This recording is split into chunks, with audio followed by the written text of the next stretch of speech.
Hello friends, welcome back to our YouTube channel Game of Finance. उम्मीद करती हूँ आप सब अच्छे होंगे। तो फ्रेंड्स, आज इस वीडियो में हम बात करेंगे एक और नए अपकमिंग आईपीओ के बारे में जो 16 नवंबर को ओपन हुआ है और कंपनी का नाम है ऑरोहेड सेपरेशन इंजीनियरिंग लिमिटेड। तो फ्रेंड्स, आगे इस वीडियो में हम जानेंगे कंपनी प्रोफाइल के बारे में, company financial, object of the issue, valuation, peer comparison, IPO detail, important date और करंट जीएमपी के बारे में, और जानेंगे कि क्या इस आईपीओ के लिए अप्लाई करना सही रहेगा या नहीं। तो चलिए शुरू करते हैं।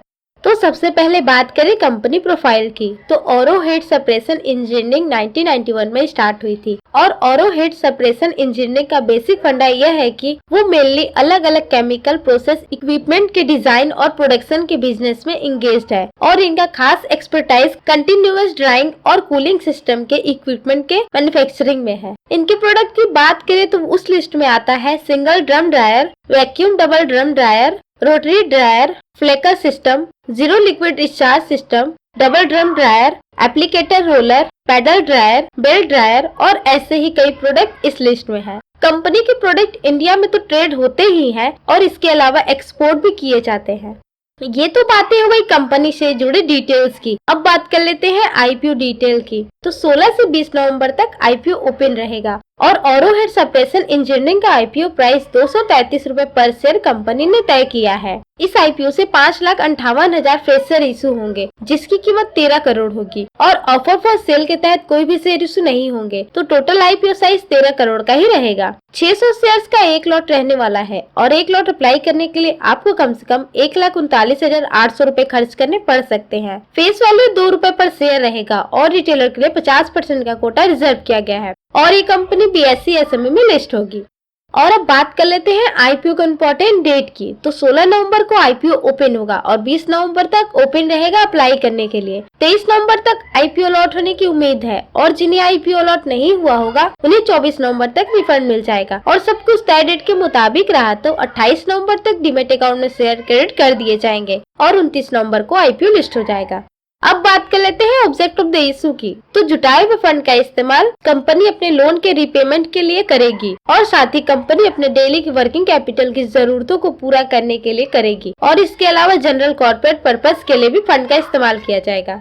ये तो बातें हो गई आईपीओ से जुड़े डिटेल्स की। अब बात कर लेते हैं कि इस आईपीओ के लिए अप्लाई करना चाहिए या नहीं। तो उससे पहले एक बार कंपनी का फाइनेंशियल चेक करना बहुत जरूरी है। तो आइए एक नजर कंपनी के फाइनेंशियल पे डालते हैं। तो बात करें सबसे पहले टोटल एसेट की, तो फाइनेंशियल ईयर 2021 में 15 करोड़, 2022 में 18 करोड़, 2023 में 20 करोड़ और फाइनेंशियल ईयर 2023 के जून तक कंपनी का टोटल एसेट बढ़कर 21 करोड़ 80 लाख का हो गया है। कंपनी का टोटल एसेट बढ़ता हुआ दिख रहा है जिससे पता चलता है कि कंपनी ने अपने बिजनेस को लगातार एक्सपेंड किया है। अब बात कर लेते हैं टोटल रेवेन्यू की। तो 2021 में 9 करोड़, 2022 में 10 करोड़, 2023 में 21 करोड़ और फाइनेंशियल ईयर 2023 के जून तक 8 करोड़ का रेवेन्यू कंपनी जनरेट कर चुकी है। रेवेन्यू में भी लगातार ग्रोथ हो रहा है। कंपनी लगातार अपना कस्टमर बेस बढ़ाते जा रही है। और अब बात कर लेते हैं प्रॉफिट आफ्टर टैक्स की। तो 2021 में 1 करोड़ 79 लाख लॉस में थी, लेकिन 2022 में कंपनी ने 9 लाख की प्रॉफिट दर्ज की है।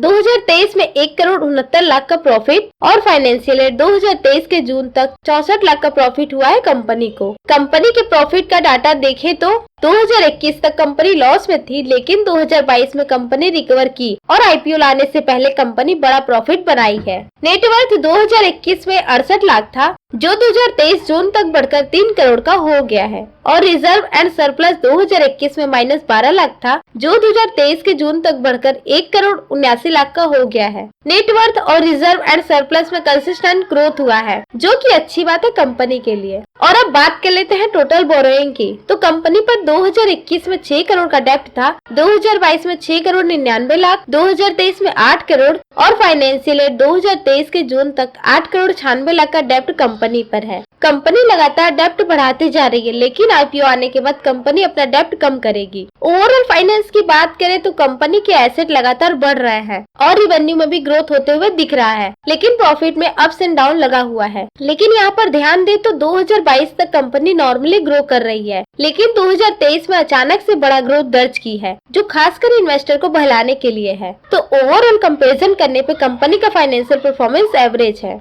अब बात कर लेते हैं कंपनी की वैल्यूएशन की। तो अर्निंग पर शेयर 12.88 रुपए पर शेयर है और वही पीई रेशियो 18.09 का निकल के आ रहा है और रिटर्न और नेटवर्थ 68.75% है और नेट एसेट वैल्यू 18.74 का है। तो ओवरऑल कंपेयर करने पे कंपनी का वैल्यूएशन ओवर वैल्यूड नजर आ रहा है।